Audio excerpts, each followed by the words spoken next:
Assalomu alaykum barchaga navbatdagi qafaslarimiz tayyor bo'lgan tovuqlardagi, kaptarlardagi, qushlardagi e'tiborlarga havola qilamiz. Sizlardan bir donadan like bosib padishga qilib tursalar, narxlarini ham aytib o'tamiz. Qafasimiz 3 metrli tovuqlar uchun 1 metr joyi alohida spalniy xonalari, mana tashqi don idishlari mana.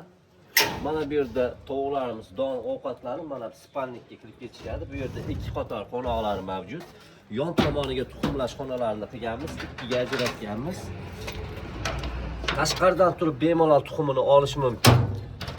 Qafasimizni 3,5 million so'mdan tayyorlab beryapmiz. Mana bu yerda shuni sal kichikroqi bor.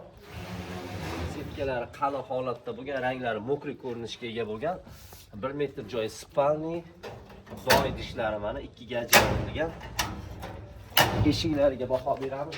Mana yon tomoniga arka shaklida qilib, uylariga, fasadlariga dizayn qilib joylab berdik eshiklarni. Yonlarda mana tuxumlash xonalari mavjud. Mana bu yerga tuxum tug'adi, mana bu yerdan tozalab tursa bo'ladi.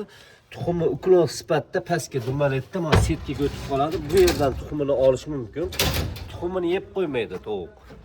Mana bu yerda katta ishqibozlar uchun gigant qafasimiz, tomlari ajrab o'zgacha dizaynda chiqqan matli shilpisalardan qo'yganmiz. Tepalariga, tom qismlariga setkalari, mayda qalin kes setkalari, eshiklari splashno keng holatda, tagida esa sitra kaptarlar uchun mana alohida eshiklar o'rnatganmiz.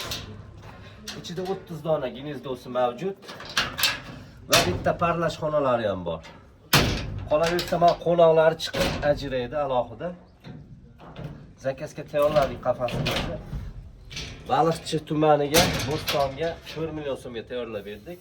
Mana keyingi qafasimiz esa tovuqlar uchun g'ildirayli, balonli qafasimiz mana.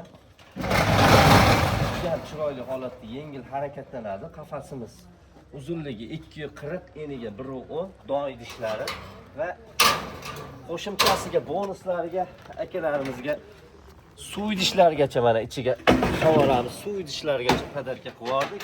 Egalariga yetkazib beramiz. Bu qafasimizni 2 million so'mga tayyorlab berdik. Namangan yo'q ketishadi.